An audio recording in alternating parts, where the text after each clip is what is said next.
El expresionismo alemán, por supuesto, surge en Alemania, específicamente con una película, El gabinete del doctor Caligari, en 1919, pero en realidad sus antecedentes están en el expresionismo pictórico que se dio una década atrás, solo que por ese hiato, digamos, ese paréntesis de la Primera Guerra Mundial, esa relación entre cine y pintura no fue inmediata, y es con esta película que se inicia como ese aporte de lo pictórico y lo estético al cine. El expresionismo realmente nace como un movimiento de vanguardia fundamentalmente en la pintura. Es una de las vanguardias de comienzos del 20 y el expresionismo nace como en el norte de Europa, el norte de Alemania, lo que hoy es República Checa, Noruega. Y desde la pintura era un movimiento estético que se preocupaba como por lo monstruoso, por la monstruosidad, por aquello horroroso que hay en el ser humano. Ese movimiento de vanguardia se fue mezclando con las ideas políticas del nacionalsocialismo que se venía gestando desde el 20 y los momentos como estéticos, otros movimientos estéticos del arte alemán, como el movimiento gótico.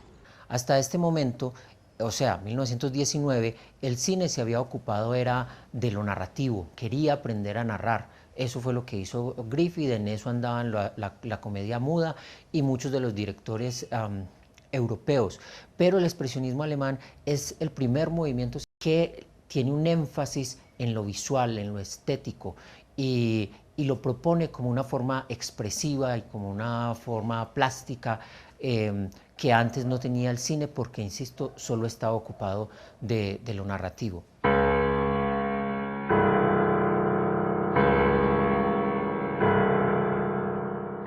Yo creo que directores como Fritz Lang, como Murnau, son directores fundamentales para el expresionismo. A decir incluso que hay debates teóricos de si la única película expresionista realmente es El gabinete del doctor Caligari o si las otras películas además son expresionistas, pero yo creo que directores fundamentales como Murnau, como Fritz Lang, son fundamentales por el movimiento. Muchos dicen que específicamente solo Caligari es expresionismo alemán, porque tiene toda esa corriente muy presente del expresionismo pictórico, pero en adelante pues se habla de otras películas pues como Nosferatu de Murnau o El último hombre o La muerte cansada o El golem.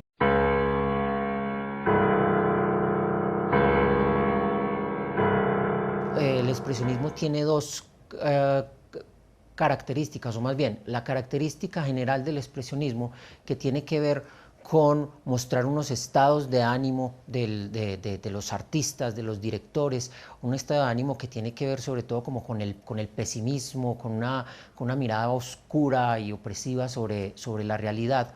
Se presenta de dos maneras. Una, en los personajes y temáticas que van por esta línea, sobre todo pues el expresionismo alemán está plagado de monstruos, de asesinos, de hombres atribulados, y por el otro lo estético, que solo en Caligari se presenta de esta manera como tan plástica, casi teatral, que ese es uno de los problemas de Caligari, que por hacer tanto énfasis en los escenarios y decorados y en la pintura tipo expresionista, se vuelve echa atrás lo que había ganado el cine y se vuelve un poco teatro filmado. Pero otras películas como Nosferatu o como El último hombre mantienen esa estética expresionista, pero sobre todo por la construcción de atmósferas y específicamente por el manejo de la luz. Cuando vos ves ciertas películas, por ejemplo El último, que también es considerada una película expresionista, ya El último hombre, ya El último hombre no tiene formas puntiagudas, pero queda como un asunto como de lo oscuro en lo humano. Yo creo que el expresionismo pasa como por etapas, ¿no es cierto? Pasa de lo monstruoso en el sentido más clásico y más romántico y que más unido como a la vanguardia, y se va como transformando, y ya en películas como El último hombre, como Metrópolis, ya hay una transformación y permanece, es como una mirada más oscura sobre la sociedad, sobre la cultura, que sobre el hombre como un ser monstruoso. Y como en su formación estética, yo creo que sí hay elementos a rescatar en el expresionismo. El claroscuro, para destacar las luces y las sombras, el tipo de personajes, cuando uno piensa en el Golem, cuando uno piensa en el Fausto, cuando uno piensa en el Nosferatu, cuando uno piensa en los Nubelungos, son una cantidad de personajes que sí tienen como puntos en común, y como te digo, sí hay transformaciones, y creo que ya películas como El último hombre o como Metrópolis plantean otro tipo de cosas, y es quizá un cine más intelectual. No todo es intelectual, más realista.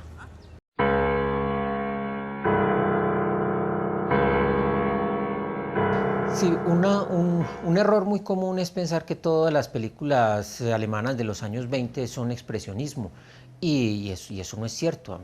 Para mí una película como Metrópolis no necesariamente es expresionista, o al menos no lo es en la medida de un Nosferatu o en la medida de un Caligari.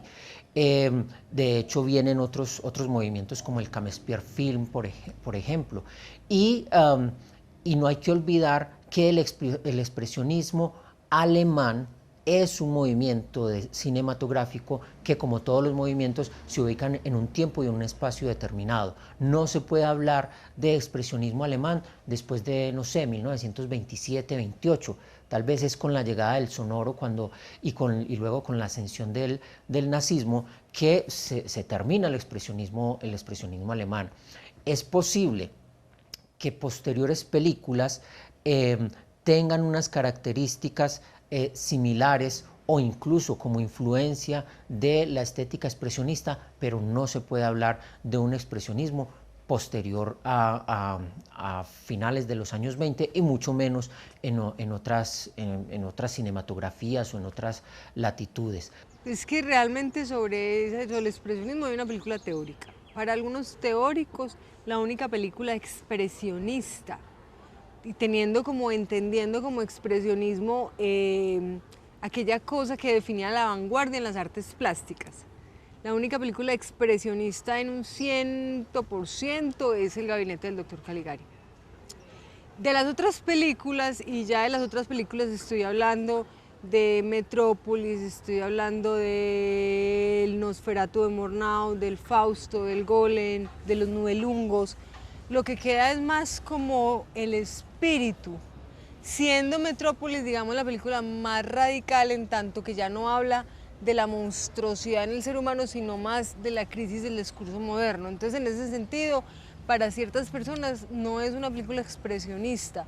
Yo creo que está en el límite, que Metrópolis es una película bien particular, pero que yo sí creo que en algunos puntos es expresionista.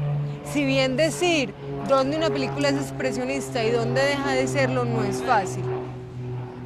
Bases principales de lo que vimos en Caligari. Sí, y yo creo que ya le interesa otro tipo de reflexión, y por eso Metrópolis es una película tan atípica, que yo creo que no es expresionista, pero como no es expresionista tampoco en el más sentido de la palabra el Fausto de Murnau. El Fausto de Murnau también es una película compleja, pero Metrópolis ya es un intento de ciencia ficción, ya es un intento de crítica al discurso de la razón, ya hay otros elementos en Metrópolis que no tienen únicamente que ver con la vanguardia de las artes plásticas.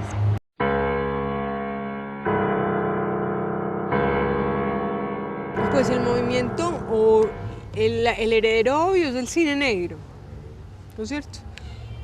Razones algunas, fundamentalmente porque directores expresionistas se fueron y se exiliaron en Estados Unidos y trabajaron en Hollywood y fueron directores del cine negro. Un ejemplo de esos fundamentales es Fritz Lang, pues, que es uno de los grandes directores del cine negro. Pero yo diría que Orson Welles es un heredero completamente claro del expresionismo. Creo que el expresionismo también se relaciona o entronca con el cine de terror. Creo que Tim Burton hereda elementos del expresionismo. O sea, creo que el expresionismo es un movimiento estético que incluso tiene más herederos que movimientos menores como el surrealismo o como el realismo poético francés, creo yo. Creo que el expresionismo, tal vez el neorrealismo y la nueva ola son movimientos con muchas más influencias, pero a mí movimientos obvios, evidentemente el cine negro, evidentemente Orson Welles, evidentemente, si se va uno a la contemporaneidad, Tim Burton y el cine de terror. No, creo que las monstruosidades que le preocupan a nuestro cine son otras. Yo a todo el movimiento caleño,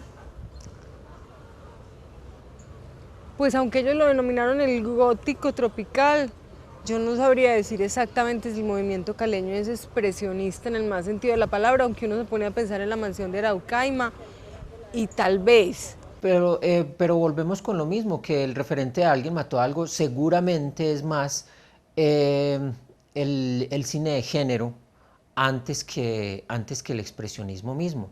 Porque si uno ve Alguien mató a algo en términos estéticos, es de una belleza y de un preciosismo que justamente es todo lo contrario a lo que buscaba el expresionismo.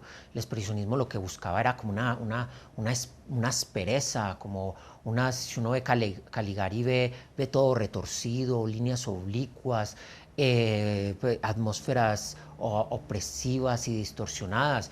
Uno en Alguien mató algo ves un blanco y negro aterciopelado y con un manejo de la luz que crean unas atmósferas y unas texturas casi preciosistas, más por la línea de lo gótico por vía del cine de vampiros que de ese sentimiento pesimista y opresivo propio del expresionismo alemán.